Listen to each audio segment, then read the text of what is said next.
everybody doing? Good. It's good to be back. Happy New Year. Hope everything goes well for everybody this year. It's time to put 2020 and 2021 behind us. Hopefully we're not saying the same thing at the end of 2022. Today we are jumping into a really kind of exciting story. We're going to be talking about the Trojan War. Now, how many of you have heard of the Trojan War? Yeah. Yeah, okay. How many of you have read the Iliad? Fewer hands go up there. That's not surprising. The story of the Trojan War is really a fascinating tale. It is a story of gods and heroes and kings and warriors and jealousy and pride and hubris and all of these human emotions and all of these human complications. And it is a tale that is one of the really the oldest stories that we have in the Western literary tradition. Now, I mentioned the Iliad. Who wrote the Iliad? Homer, maybe. It's credited to a guy named Homer who may or may not have actually existed. And it's said that Homer wrote the the Iliad around the year 800 BCE. Now, the story that's told in the Iliad reflects events that occurred some 500 to 600 years earlier. Which brings us to the question, how much can we trust what we know about the Trojan War? We'll come back to this question at the end of the discussion. But the Trojan War, as I said, is one of these great tales, one of these epic tales that has, in many ways, shaped Western literature, that has given us names and heroes that we are all familiar with. So what we're going to do today is dive into that story of the Trojan War, kind of tell the tale of the literary aspect of the Trojan War, and then ask that question, well, did it really exist? Did it actually happen? So why don't we jump into it and talk about those topless towers of Ilium, gods, mortals, and the Trojan War. Now what does that title mean, the topless towers of Ilium? All the way to heaven. That familiar to anybody? Troy. Troy, Ilium is actually the Greek name for Troy, hence where we get the Iliad from. It's from that Greek name for Troy. But that phrase itself, the topless towers of Ilium, actually comes from an Elizabethan-era English poet, Christopher Marlowe. Oh my goodness. Christopher Marlowe was a contemporary of William Shakespeare's. They were friends, they were rivals, you know, that kind of a situation. He, in the late 1500s, around 1592, 1593, published a play, wrote a play called The Tragical History of the Life and Death of Dr. Faustus. You may know the story of Dr. Faustus. We're not going to get into it today. But in that play, he does have, Faustus does have kind of a soliloquy. He is giving a speech. In that speech, he talks about the Trojan War, or aspects of the Trojan War. He says, "Was this the face that launched 1,000 ships and burnt the topless towers of Ilium? Sweet Helen, make me immortal with a kiss. Her lips suck forth my soul, see where it flies. Come, Helen, come, give me my soul again. Here will I dwell, for heaven is in these lips, and all is dross that is not Helena." Christopher Marlowe was okay. Not quite Shakespeare, but he was okay. In any case, it is from this excerpt from the play that I take the title of the presentation, the talk tonight, The Topless Towers of Ilium. Now there is another aspect of the story that Marlowe mentions in this, and that is Sweet Helen. We'll get to her in a minute, however. So it is the topless towers of Ilium, the story of the Trojan War, that we are going to dive into today. Now, as with any major conflict, fictional or historical, there has to be an origin. There has to be a cause. And what is the reason why the Trojan War begins? At least according to the ancient Greek sources, the mythological sources. Well, the story of the Greek war, the Trojan War, the prologue, if you will, actually begins with a wedding. A wedding on Mount Olympus. Now, Mount Olympus was the home of the Greek gods, the Olympian gods, as they were called. And here, on Mount Olympus, we do have a wedding taking place. The wedding Thetis and Peleus. Now Thetis was a sea nymph. She was a water goddess. And Peleus was a Greek king, a mortal, one of the early Greek heroes. These two are wed at this ceremony on Mount Olympus, and we see a 19th century, maybe 18th century depiction of the wedding right there, the gods doing things that gods do. It must be warm on Mount Olympus. But all of the gods and goddesses were invited to this wedding, except for one, the goddess of discord, named Eris. The goddess of discord was not invited to the wedding. Now, why do you think she was left off the guest list? When you're going into a wedding, you don't necessarily want discord. You want peace and happiness and good times. You don't want that contentiousness. Well, the goddess of discord, Eris, is pretty peeved that she wasn't invited to the wedding. So what does she do? Well, she lives up to her name. She goes and sows the seeds of discord. And what she does is she crafts a golden apple. And inscribed on this apple is the phrase, "To the fairest," to the most beautiful. She takes this apple and lobs it onto the table in the midst of this wedding. And all of the goddesses at the wedding, you see them all here, see this golden apple, and all of them start to claim it for themselves. Well, obviously, I'm the most beautiful. No, I'm the most beautiful. And this wedding party that was a festival, that was a good time, dissolves into discord and chaos. Eventually, three of the goddesses basically win the argument of who has the best claim to the apple. Those three goddesses who are kind of left standing at the end of the melee are Hera. Hera is the queen of the gods. She's Zeus's wife. Aphrodite, the goddess of love. And Athena, the goddess of wisdom and the goddess of war. And she is also Zeus's daughter. Famously, she springs fully formed out of Zeus's forehead. Imagine that was quite the headache. In any case, you have these three goddesses now vying for this golden apple. Each of them thinking that they are the most beautiful, that they are the most deserving of this prize. And they are arguing amongst themselves, and everybody else is kind of backing up. They want no part of this argument. And finally, the three appeal to Zeus. They say, "Zeus, you're the king of the gods. You have to make a decision. Who among us is the most fairest?" Now, in the legends of Zeus, he does a lot of shady stuff, a lot of really not smart stuff. But in this instance, we see Zeus making a wise decision. He says, "I want no part of this. I'm not going to decide. Why don't we pick somebody else?" So the gods look down from Mount Olympus, and they're looking across the Mediterranean world, and who do they see? Out in the fields, tending a flock of sheep, but a young prince from Troy, a prince named Paris. And the gods and the goddesses decide Paris needs to make this decision. Now they pick Paris because he had previously been involved in kind of a beauty contest among cattle and had made a fair decision in this beauty contest, awarding the prize to somebody else's cow rather than his own, at agrarian Greek society. So they thought he has sound judgment, he will make an unbiased decision. So the goddesses are led down to earth by the messenger of the gods, Hermes. And they approach Paris and say, "Hey, Paris, here's the thing. You need to make a decision. Who does this apple belong to?" Well, Paris, a young man, has the golden apple in his hand, sees the goddesses there before him, and he says, "I really can't make a decision. You are all so radiant, so beautiful. This is what we're going to have to do. We're going to have to go back behind the bushes over here, and you're going to have to show me your beauty." So Paris, one by one, goes behind the bushes to be convinced by the goddesses that they are the most deserving of the golden apple. So Paris has these interviews, I guess we could say, with the goddesses. And as the goddesses are there, they each try to convince Paris that they are most worthy of this prize. Hera, the queen of the gods, and also the most chaste of the goddesses, we should say, tries to bribe Paris to pick her by offering him kingship over Asia and Europe. "If you pick me, you will be the most powerful monarch on earth."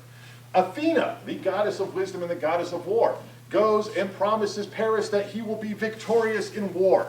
He will be the greatest warrior on earth. And then finally, Aphrodite, the goddess of love. When she is with Paris behind the bushes, she promises the love of the most beautiful woman on earth.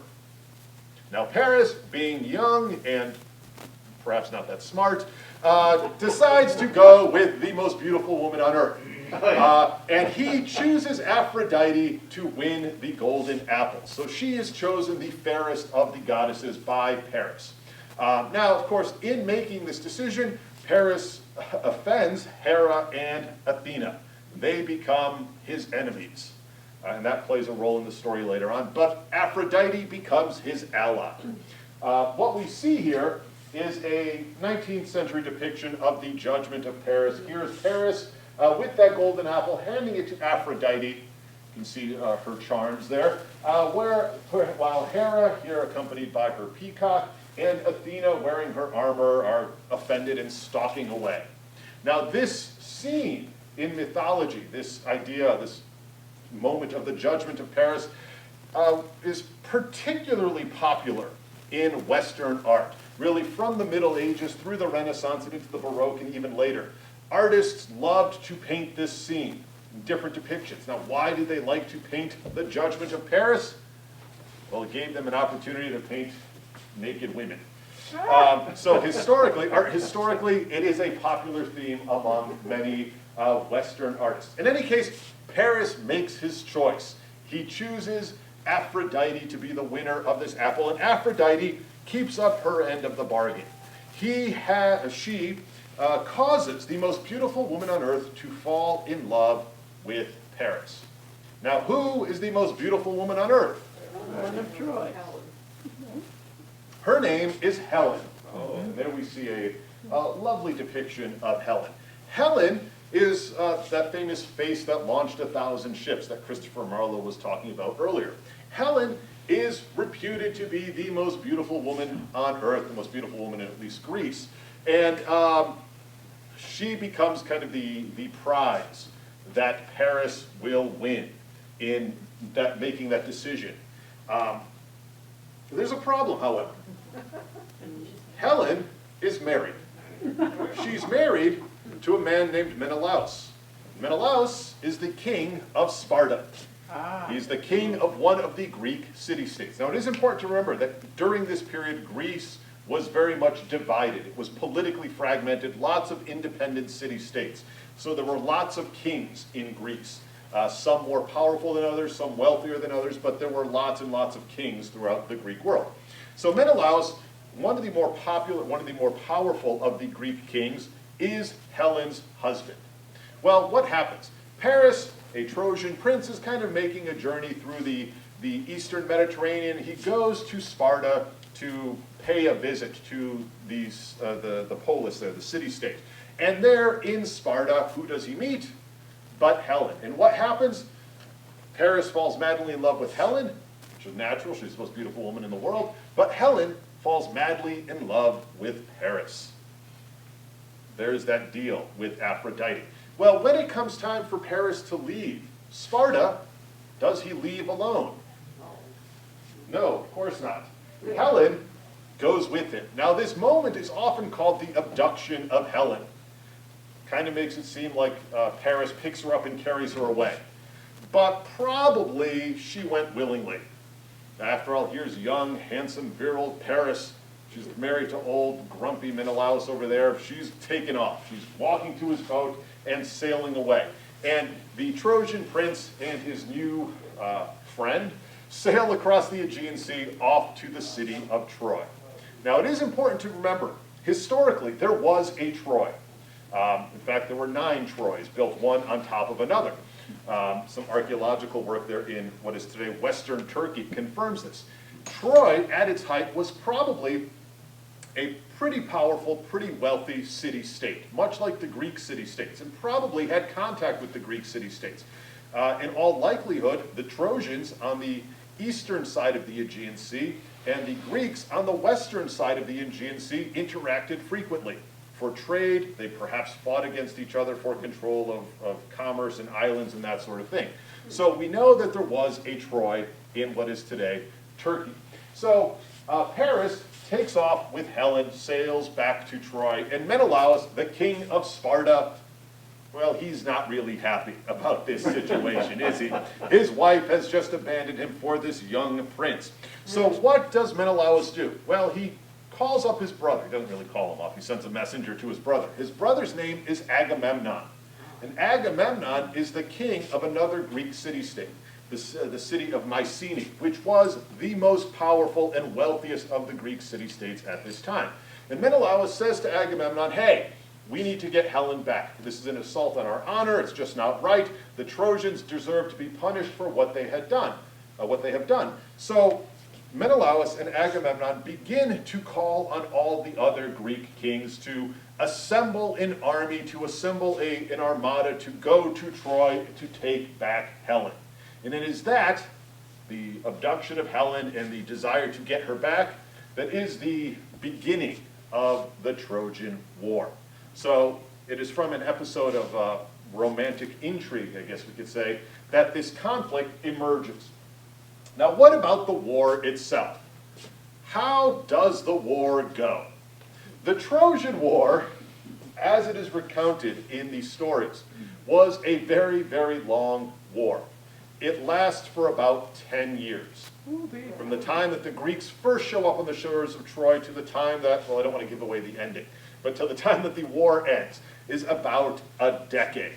And during that time, during that decade of conflict, there are numerous heroes and kings and warriors that emerge that play a large part in moving the story forward. The story of the Trojan War, the story of the Iliad, has a vast cast of characters. On the screen you see some of the important characters, some of the major characters, the Greeks and the Trojans. Among the Greeks, you had Agamemnon, who was the king of Mycenae, who was chosen to be the leader of the Greeks going to fight at Troy. His brother, of course, Menelaus, the king of Sparta, the guy who wants to get his wife back. Odysseus, the king of Ithaca. Probably familiar with Odysseus. He has an entire epic about himself later on. He was considered the most clever, the wiliest of the Greek kings. He was the guy that could get you out of a scrape by using his brain. Let's put it that way. You had Achilles, who was a leader of a group called the Myrmidons. Achilles was reputed to be the greatest warrior in the world, undefeated in battle, described as immensely muscular and athletic and really a fantastic, heroic figure. Then there was Ajax, the prince of Salamis, who was second only to Achilles in his skill in combat. Diomedes, the king of Argos. Nestor, the king of Pylos. Nestor, by the time the Trojan War starts, was considered tremendously old, but he was very, very wise. So he's brought along because of his wisdom. The Trojans themselves had a full cast of characters that will play a part in this war, in this story. There is Priam, the king of Troy. His reckless younger son, Paris, who goes off and abducts a Greek queen. Then there's Hector, another prince of Troy, who was considered the greatest of the Trojan warriors. He plays an important role in the story of the Iliad. Hecuba, the wife of Priam, the queen of Troy. They had a daughter named Cassandra, so she was a Trojan princess. Now, Cassandra herself is a tremendously tragic figure. She was blessed by the gods with the gift of prophecy, with the gift of foresight. She could tell the future, but she was cursed in that nobody would believe what she said. So she knew the winning lottery tickets, but nobody would listen to the numbers. Let's put it that way, right? So she plays a pivotal role at the end of our story. There is Sarpedon, another Trojan warrior who was a son of Zeus, and Aeneas. Now, Aeneas' role in the story of the Trojan War is relatively minor, but his adventures really become important at the end of the saga. So I'll talk about Aeneas in a little bit more detail later on. So you have this vast cast of characters. What's also important to remember is that it wasn't only kings and heroes and warriors that were involved in the story, but it was gods and goddesses. The gods and goddesses on Mount Olympus picked sides in this struggle. Obviously, Hera and Athena supported the Greeks. Aphrodite and Ares, the god of war, supported the Trojans. And then you had people like Zeus who kind of went back and forth depending on the whims of battle and what people could convince him to do, other gods could convince him to do. So the story is tremendously complex, lots of moving parts, and lots of characters. Well, what happens? Helen is gone, she's off at Troy, she and Paris are having a grand old time over there, and the Greeks are assembling to launch an invasion of Troy, to sail across the Aegean Sea. So the Greeks gather up, and they are waiting for the wind and the tides to be right so that they could sail eastward across the Aegean Sea. But there is a problem. And the problem comes from Agamemnon, the leader of this Greek expedition. Agamemnon was a tremendously proud man, I guess we could say. And in an episode of Hubris, he goes hunting and he kills a stag, a deer, that was sacred to the goddess Artemis, the goddess of the hunt. After killing this stag, he has the gall to brag that his hunting ability is equal to that of the goddess. He's basically pissed off Artemis. And you don't really want to do that to the gods. So what happens? The Greeks assemble there, getting ready to sail. They've got their boats, they have all their equipment, they're waiting on the beach, waiting for the wind to be right, and the wind never blows.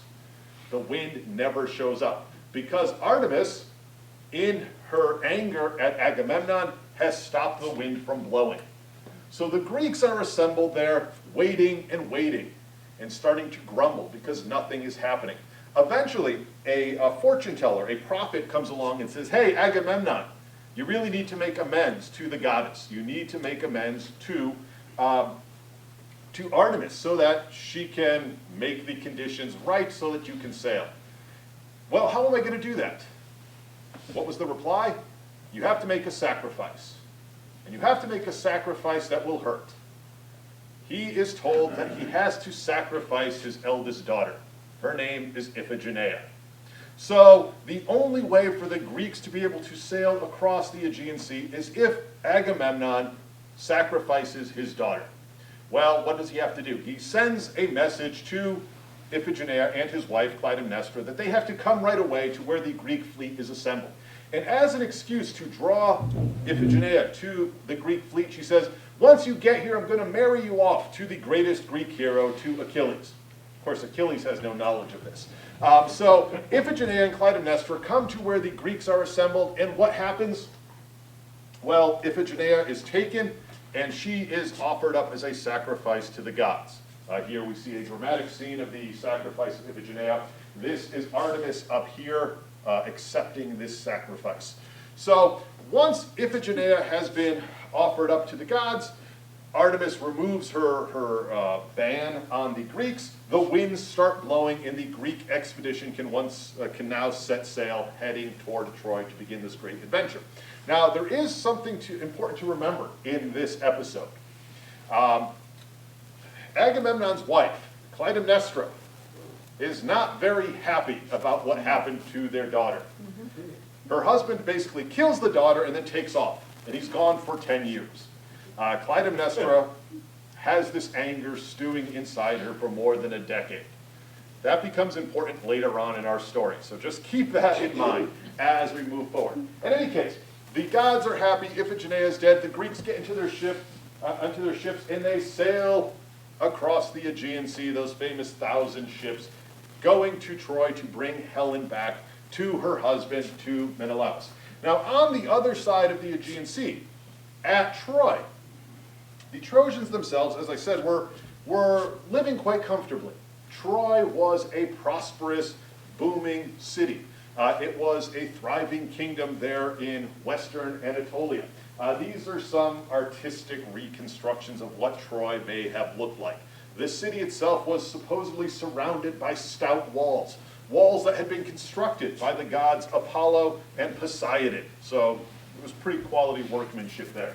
As this image here depicts, it was a city full of life and vitality. Lots and lots of people lived in Troy.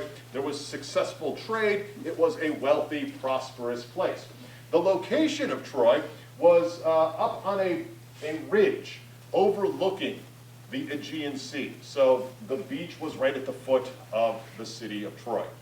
This is important because this is where the war would take place. This is where much of the fighting would occur, on this beach outside of Troy itself. And it is here, on that beach outside of Troy, that the Greek fleet, those 1,000 ships and lots of Greek warriors, do show up. And they set about to besiege the city of Troy. Now, Troy had these stout walls. The Greeks are out there on the beach. It's pretty much a stalemate of a situation. Yet, the war does commence. The Greeks trying to punish the Trojans and take Helen back, and the Trojans trying to drive the Greeks away. And what we see is that this sandy beach over here, you can see it there in the background, will become a killing ground. It will become the place where Trojan warriors and Greek warriors are fighting against each other. Now, the images, the stories of the Trojan War do have a long legacy. And they are reflected in a lot of early Western art. The Greeks decorate a lot of their pottery with images from the Trojan War. There's a Greek killing a Trojan over there. Here we see Greeks and Trojans fighting against each other. And in later Western art, images from the Trojan War certainly are fodder for artists. They create dramatic, historical, mythological scenes. Now, the war itself, for the first 9 years, is basically this. Greek warriors and Trojan warriors fighting on the sand outside of Troy, killing one another in large numbers. The main combat, or the most important combat during the Trojan War, was often single combat. One warrior fighting against another warrior, Greek hero fighting against Trojan hero. And leading the pack, the most successful of all the warriors, the greatest figure on the battlefield, the one who was constantly undefeated, was Achilles. Achilles was a killing machine. He was a force. He would appear on the battlefield, bring fear to the Trojans, and with his mighty sword would just go chopping heads off left and right. So Achilles is really a central figure in the success of the Greek effort, and in the fighting that takes place during much of the Trojan War. Now, all of this, the first 9 years of the Trojan War, are recounted in various myths and kind of small stories throughout the Greek literary tradition. The most famous story about the Trojan War, however, is that one that is attributed to Homer, the tale that is contained in the Iliad, which you have right there. It's a light read, right? The Iliad is a story about a very small period of the Trojan War. The episode that is covered in the Iliad only covers about 50 days of the fighting during the ninth and final year of the Trojan War. So when you're reading the Iliad, there's a whole lot of backstory, stuff that happened before, and there's stuff that happens afterward. This is just one episode, one thing in this long cataclysmic struggle, this decade-long war. Now, what is the Iliad all about? Those of you who read it. What is the main focus of the story of the Iliad? It's not necessarily Helen and Paris. It's not Menelaus. And his having, when the gods, when he was born, they held him by... That actually happens after the Iliad. Oh, okay. The story of the Iliad does center on Achilles, but it is about his anger. It is about the rage of Achilles. Now, here's the opening stanza of the Iliad. This is from a 1990 translation by Robert Fagles. And I'll read this to you.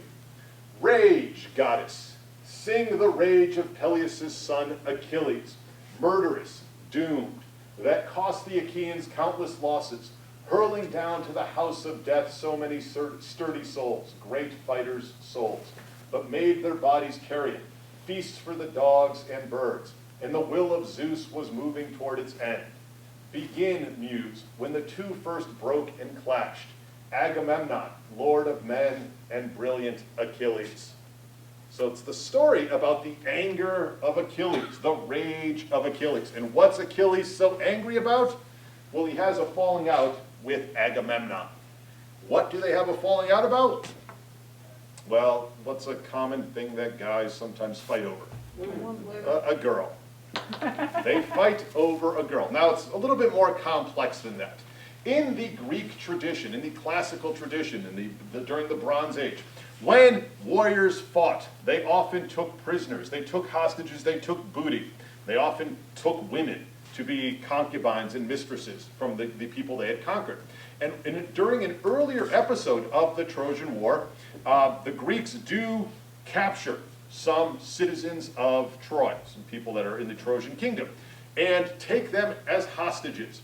Now, Agamemnon takes a young girl to be his booty, and Achilles takes another girl to be his war prize. Her name is Briseis, the one that Achilles takes. Now, the situation seems to be okay. All the Greek warriors have captured their prizes. They're taking these people back with them as trophies of war. But the problem occurs with the girl that was captured by Agamemnon. She was the daughter of a priest in the temple of Apollo.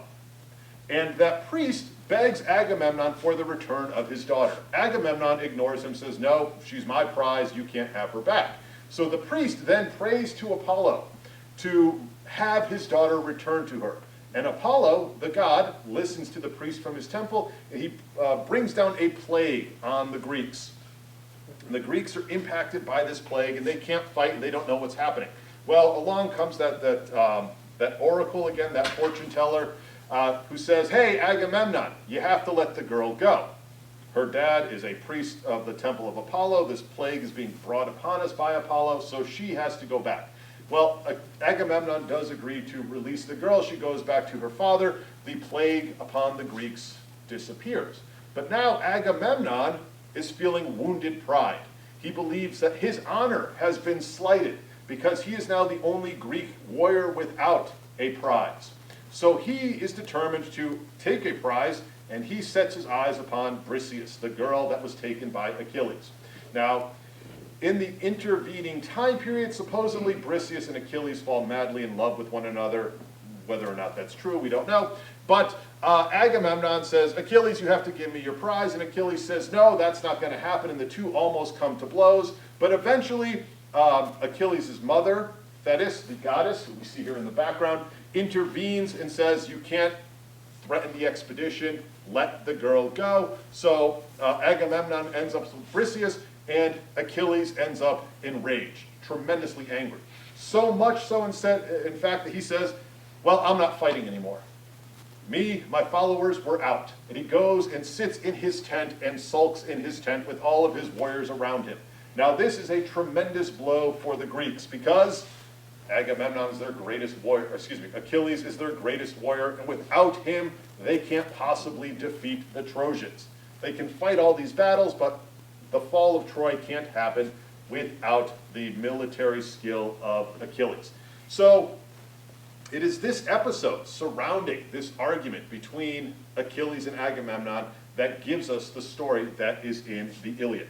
Basically, Achilles sulking in his tent, the Greeks trying to continue fighting against the Trojans.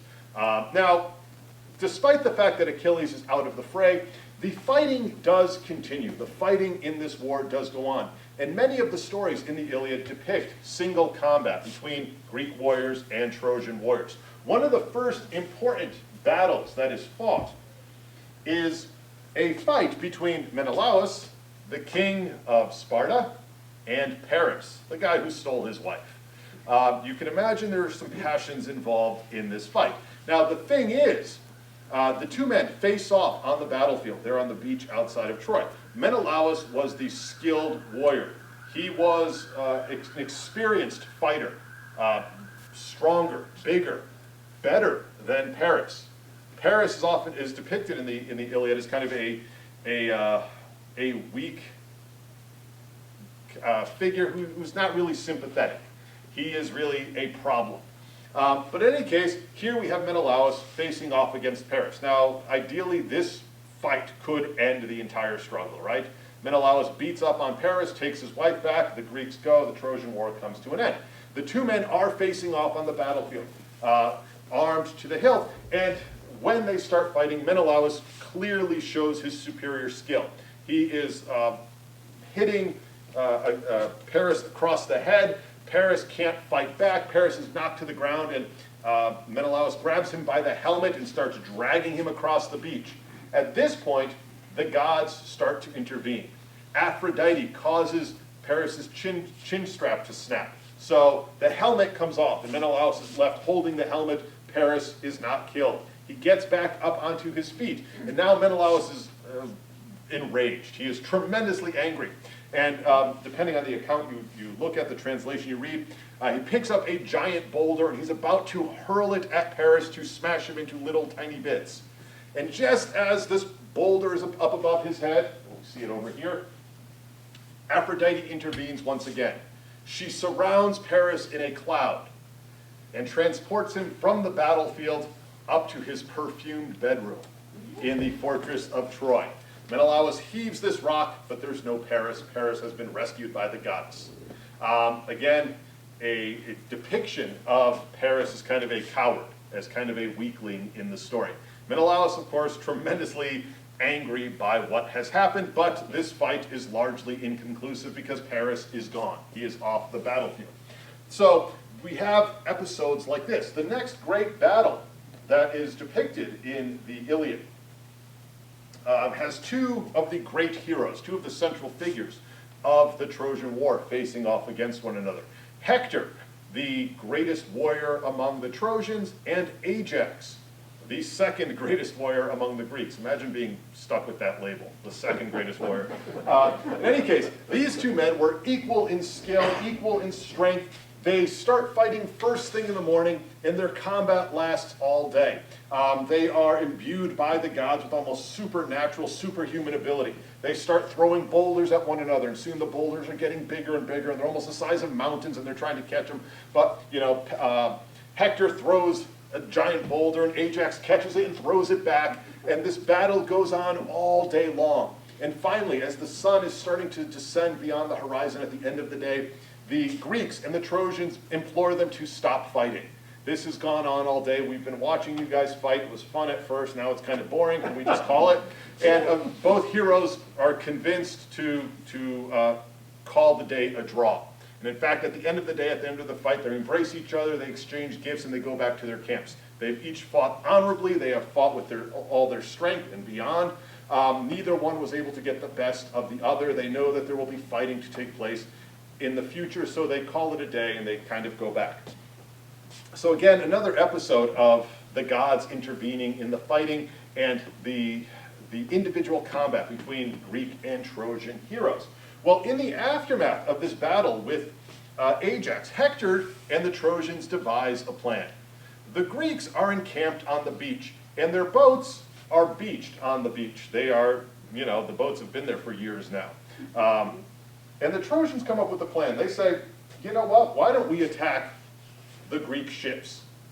The Greek ships have a wooden palisade protecting them, but they're really not that well defended.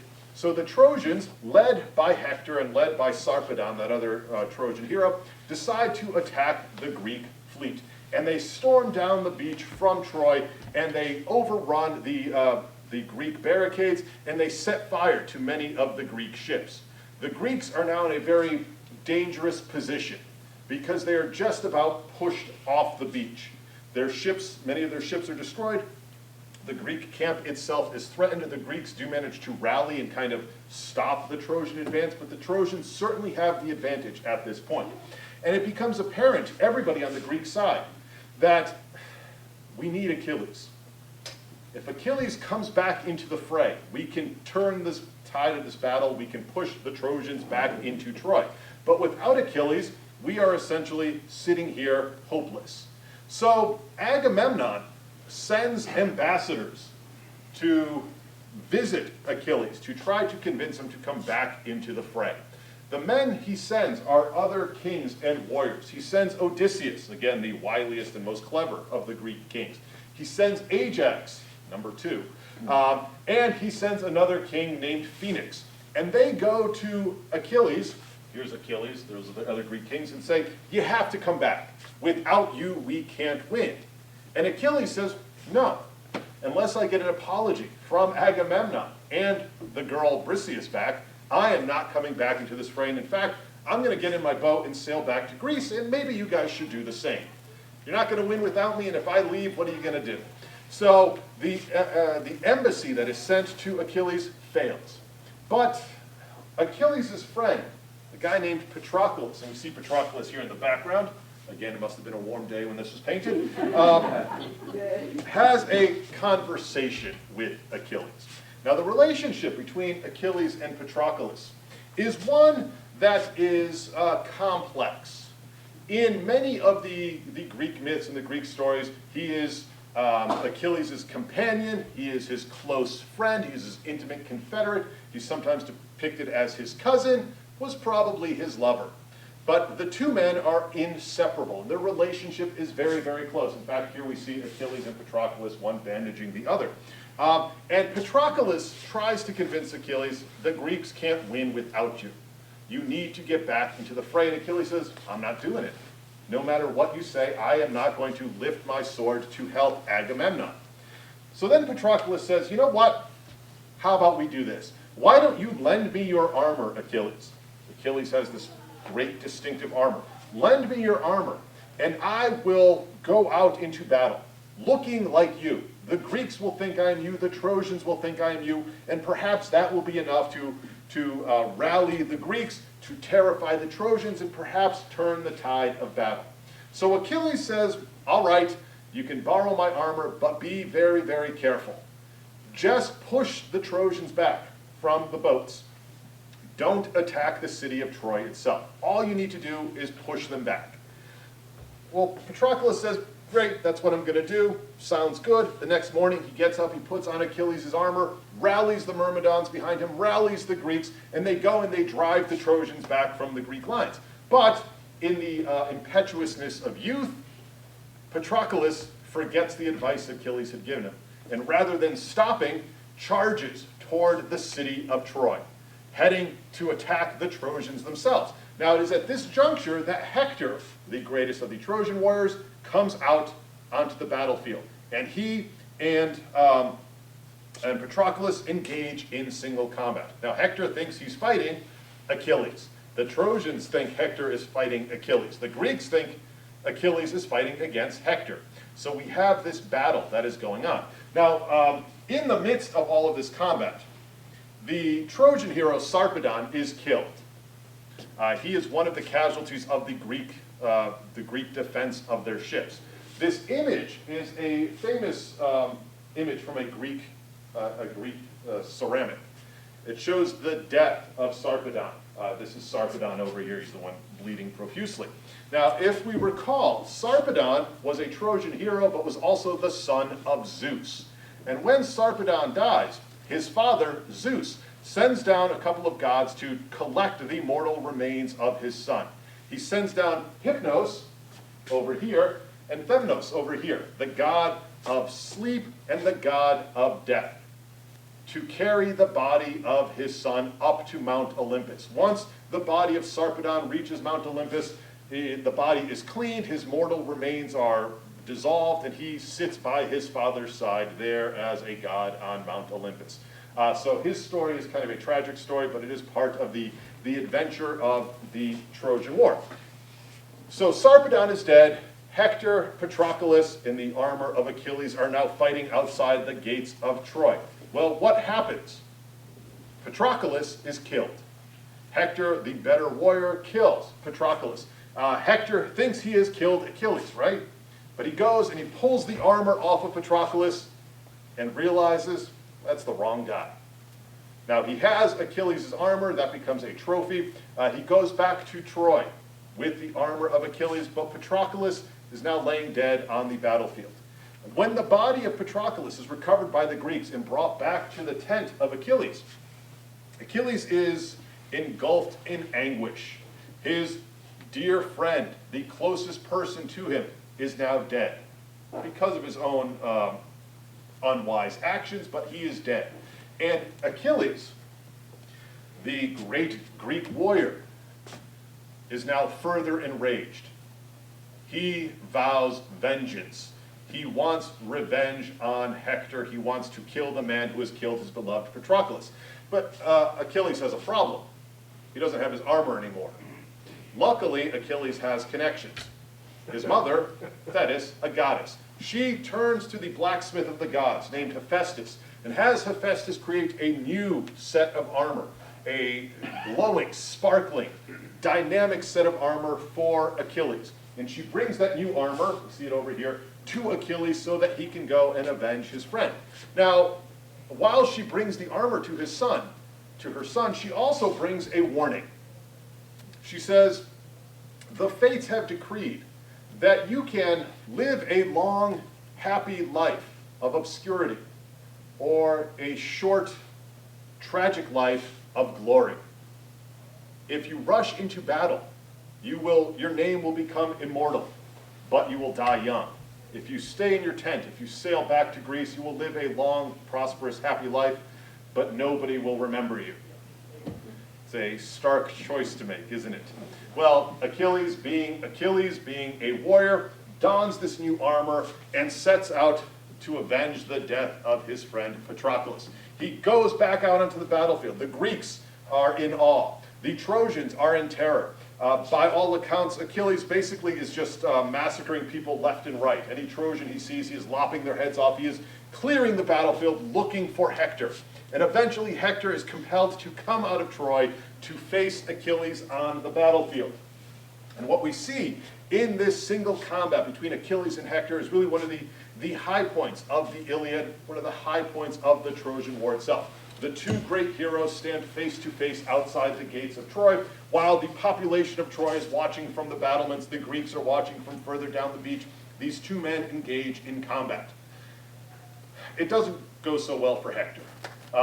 The rage of Achilles, the anger of Achilles overwhelms the Trojan prince, and Hector is brutally killed in front of his family, in front of his countrymen, there at the gates of Troy.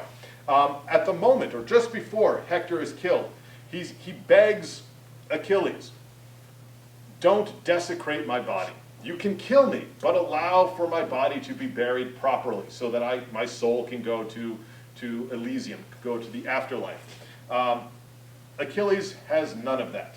He is so enraged and so full of vengeance that after he kills Hector, rather than leaving his body on the battlefield, he takes him and ties him to the back of his chariot and rides around the walls of Troy, dragging the body of Hector behind him.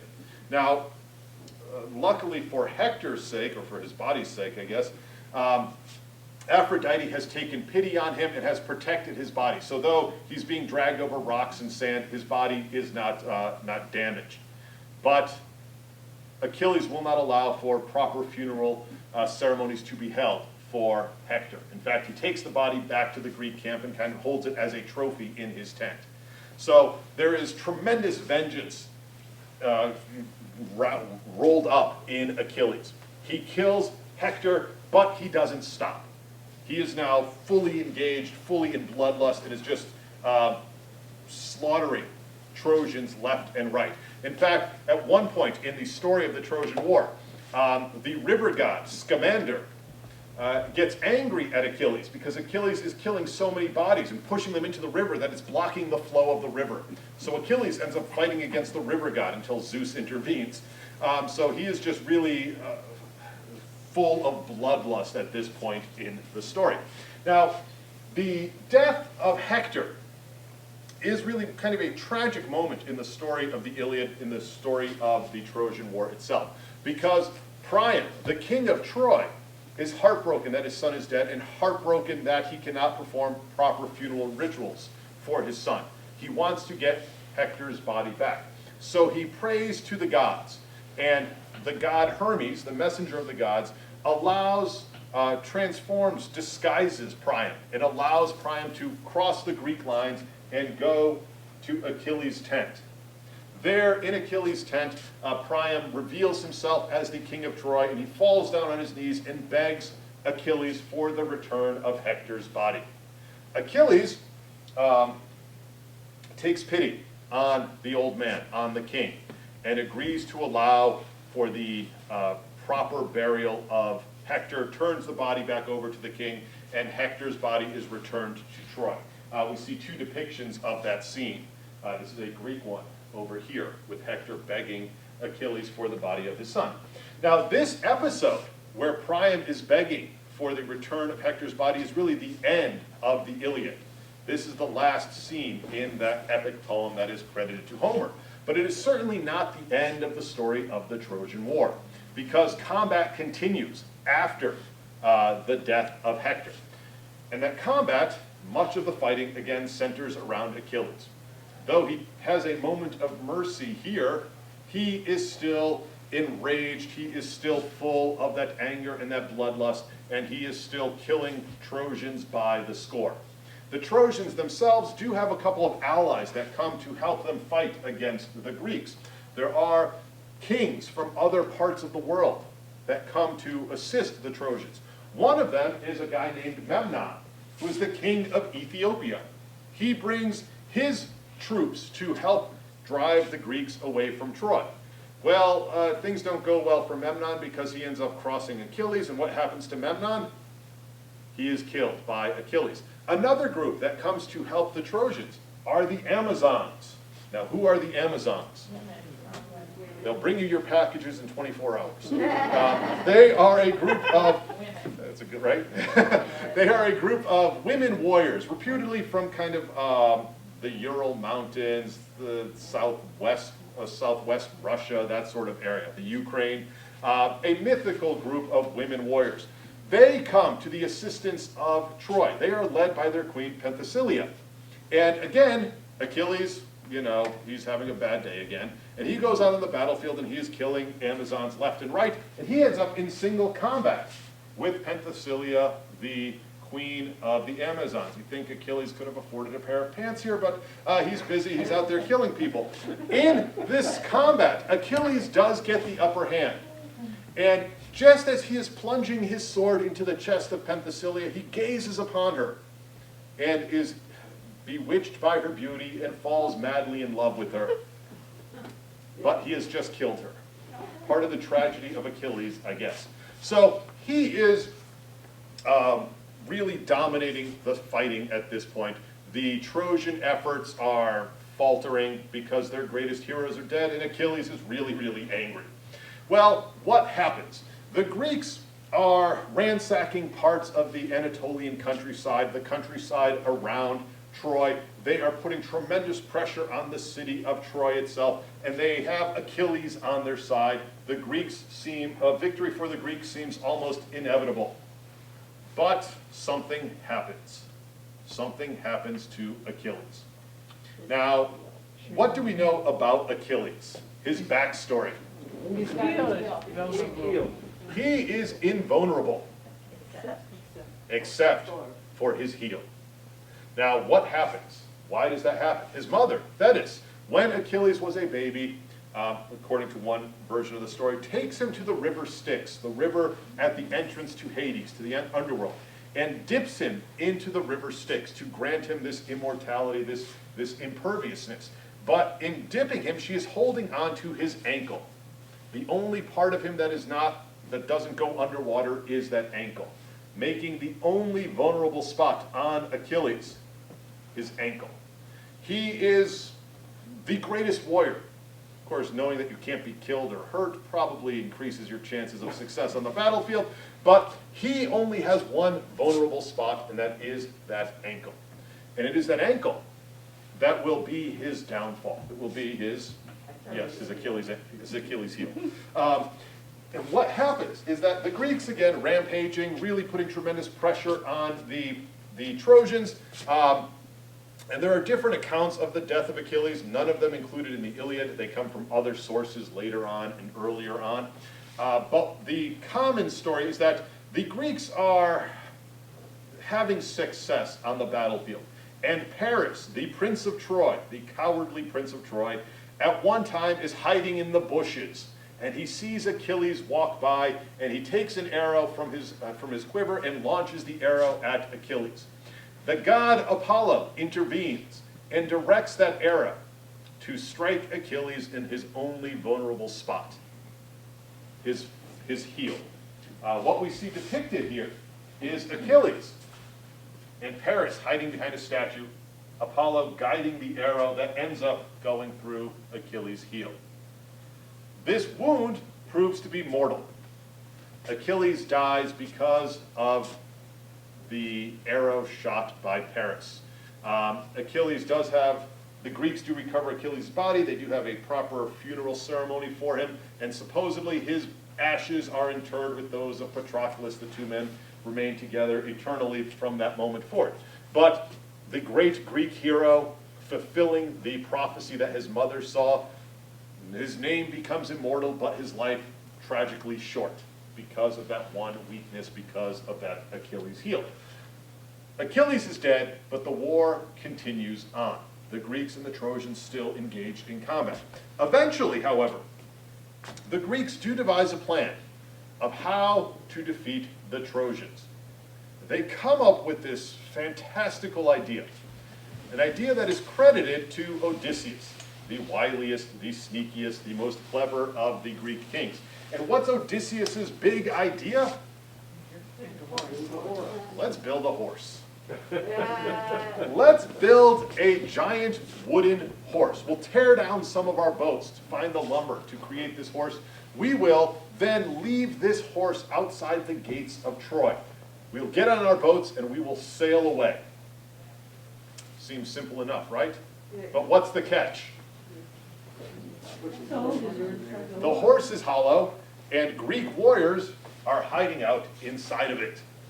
The idea was that the Trojans would be so happy that the Greeks were gone, and they would see this giant wooden horse and think, it's a trophy. The Greeks have left. They are leaving this, this gift for us at the end of these 10 years of combat. So the Greeks set about to build this giant wooden horse, following the plans of Odysseus. Greek warriors are hidden inside it. The rest of the Greeks get into their ships and they apparently sail away. They basically just sail around the peninsula that Troy was located on. The Trojans themselves, looking down from the walls of Troy, see that the Greeks are no longer there, see this wooden horse, and they wonder what to do. They go out and they inspect the horse. The Greek Priam, the king of Troy, says, what should we do with this horse? And some of the Trojans are saying, well, let's bring it into the city. It's obviously a trophy we should celebrate. Cassandra, the daughter who was blessed with foresight but cursed that nobody believes her, says, that's a bad idea. I don't think we should bring this horse into the city. Let's burn it on the beach.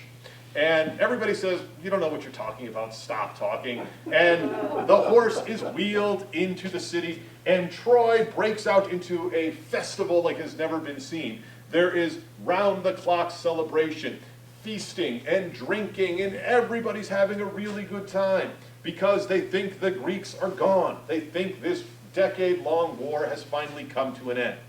Well, what happens? The Trojans party too hard, I guess we could say, and sooner or later, everybody goes to bed or passes out in the street or whatever, and when the city falls silent, those Greek warriors hidden inside the horse sneak out of the horse, go to the main gates of Troy, and fling the gates open.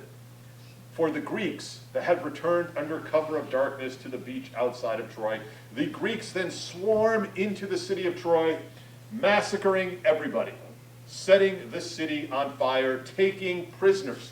Cassandra is taken prisoner by the Greek king Agamemnon. Other Trojans are taken prisoner by other Greek warriors and Greek kings. The city of Troy itself destroyed by the Greeks. Very few survivors from Troy exist at the end of this event.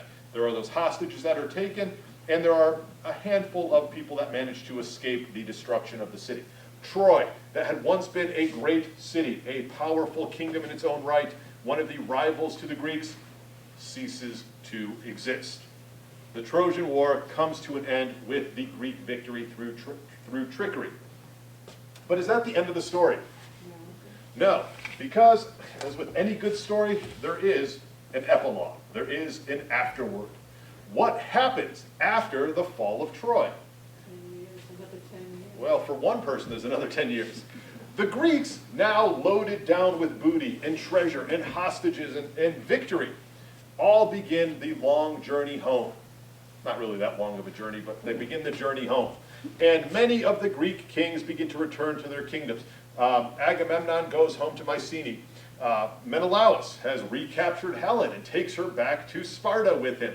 All the other Greek kings that are still alive, the Greek heroes that are still alive, return to Greece to bask in the glory of this victory, to celebrate the fact that they have defeated this great rival. And things work out great for all of them, right?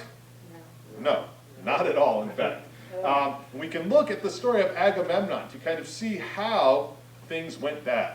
Now, remember Agamemnon, the leader of the Greeks, had to sacrifice his daughter Iphigenia at the start of this conflict, 10 years before.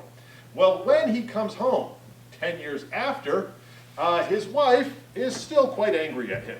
She's a little bit perturbed, I guess we could say. And she herself has taken up with a young man named Aegisthus. Aegisthus and Clytemnestra are lovers, and all of a sudden here comes Agamemnon, who has murdered Iphigenia, been away for 10 years, and to make matters worse, Agamemnon shows up with a young girl by his side, Cassandra. So there is tremendous anger, there is tremendous jealousy in Clytemnestra, and she is convinced, or she is persuaded by Aegisthus that they have to do away with Agamemnon. So what happens? Agamemnon is murdered by his wife. Some accounts say he's murdered in his bed, like what's about to happen right here. Some say he's murdered in his bath. Sometimes it's Clytemnestra herself who stabs him. Sometimes it's both her and Aegisthus who are plunging the swords into his chest. In any case, Agamemnon, his victory in the Trojan War is short-lived. He meets his demise because he is murdered by his wife. There might be some sort of life lesson there, but we won't get into it. Another one of the kings who sets off, loaded down with booty and hostages and glowing in victory, is Odysseus, the king of Ithaca. Odysseus should have a relatively easy journey to get back to Greece, right? Leaving Troy, sailing westward across the Aegean Sea, doesn't take that long. But what happens to Odysseus?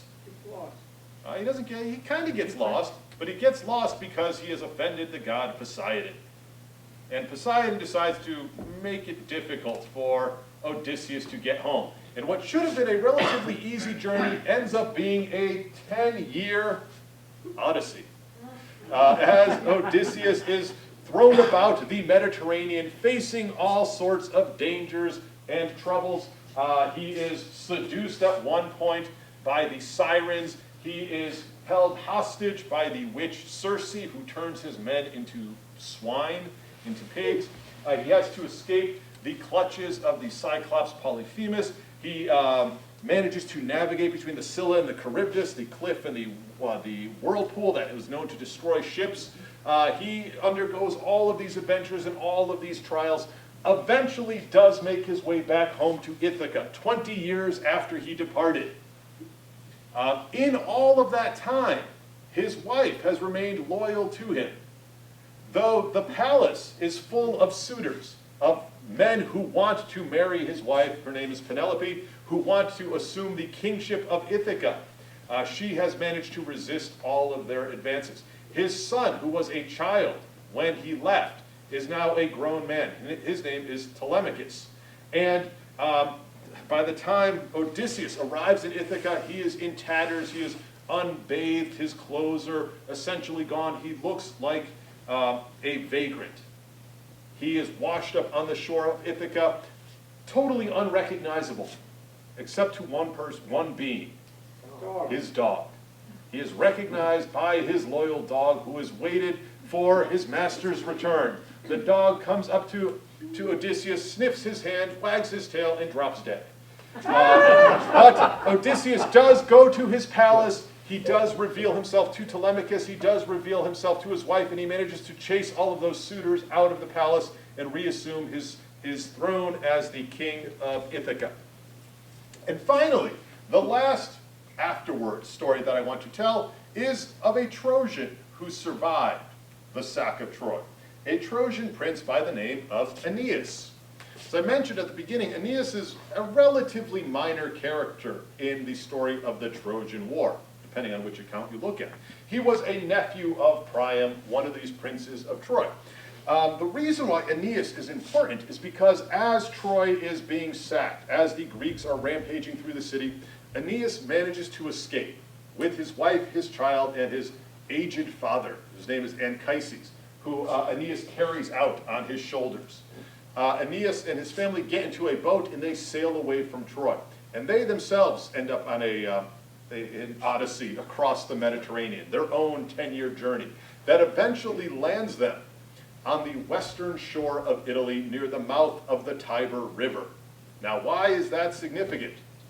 Because Aeneas will eventually establish a city, will eventually establish an outpost there, and will establish a kingdom, and his descendants, a pair of twin brothers named Romulus and Remus, will later go on to establish a city on 7 hills in the vicinity of the Tiber River, a city that will become Rome. The Romans trace their origins to Aeneas, the hero who escaped the Trojan War, the destruction of Troy. So the Romans create their own backstory, their own mythology, tied into this epic tale from the Greek world. Now, what does that tell us about the Romans? One is that they liked the Greek stories a lot. In fact, what did they do with the Greek gods? They just renamed them all and take them to Rome. And they build a lot of their mythology, a lot of their origin stories on tales that the Greeks had told. It is with Aeneas that the story of the Trojan War really does come to an end. And it is at this point where we can ask that question. Did the Trojan War happen? In somebody's mind. Well, they found Troy. They did find Troy. As I said, there were 9 cities of Troy stacked one on top of each other. I think it's Troy 5 or Troy 6 that is from the time period when the Trojan War was supposedly fought. But there is no archaeological evidence. There is no textual evidence other than these mythological stories that a massive war, a 10-year conflict between the Greeks and the Trojans took place. Now, was there likely conflict between the Greeks and the Trojans? Certainly.